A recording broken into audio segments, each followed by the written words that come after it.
We're wrapping up day one of the 27th ASGCT annual meeting here at the Baltimore Convention Center. I'm Lynnea Olivarez, incoming chair of ASGCT's Communications Committee. We're here in the exhibit hall, which just opened up a little while ago with Benjamin McLeod for our mini podcast series, Sound Bites of the Meeting. Many of you probably follow Benjamin on LinkedIn. He's become something of a CGT influencer with his memes and thoughtful takes. Hi, Benjamin. What inspired you to start speaking up more in our field? Oh, thank you very much for the kind introduction. Honestly, I started working for a company where I was no longer working in the lab and I wasn't a salesperson.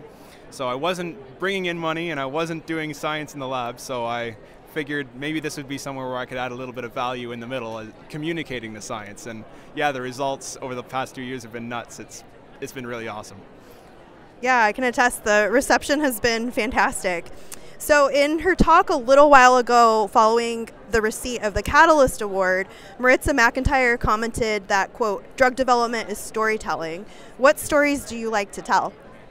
Oh, I think storytelling is completely underrated in science. There's no better way for a non-scientific audience or even a scientific audience to really understand what you're talking about. So I love to explain, for example, how gene therapy works using a story of, even when it comes to, a Lego set and, having an instruction set that's all messed up. So you end up making a Lego set that's all messed up, and being able to give some unhappy child a brand new instruction set for their Legos will fix the problem. So you need to be able to use stories to really engage people in a narrative. Just throwing a bunch of figures and slides and a bunch of random text is not really going to engage anybody. And if you really want to make your research stick, you've got to present it in a narrative format. And what stories do you think we in the field need to do a better job at telling?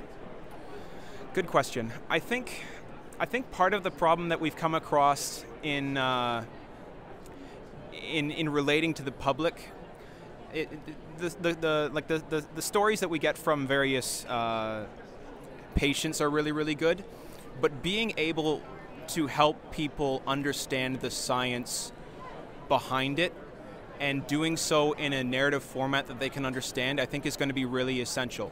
We don't want to fall into the same trap that vaccine manufacturers have fallen into, where you have a public that may not fully understand or grasp just how important vaccines are.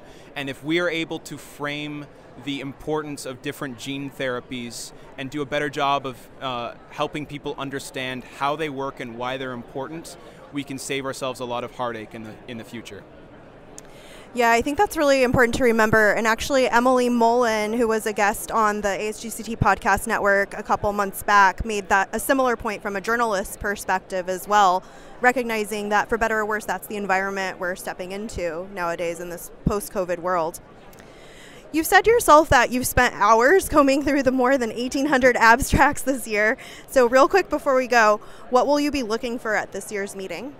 Well, I'm a little bit biased. There's 1,900 of them, and you've got to focus on something. So given that I've spent most of my career in manufacturing, that's kind of what I tend to go for. I'm very excited by the applications of machine learning and AI into the space.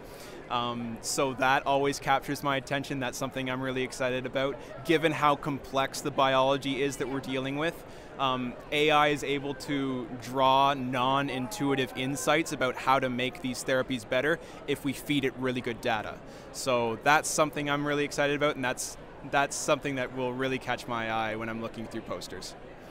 Well, we'll all be eagerly awaiting your take on those. So thanks so much, Benjamin, and we'll let you get back to enjoying the exhibit hall. Thanks for joining us, and that concludes day one of the meeting. If you missed any of the sessions today, be sure to catch them on the ASGCT app for 30 days on demand.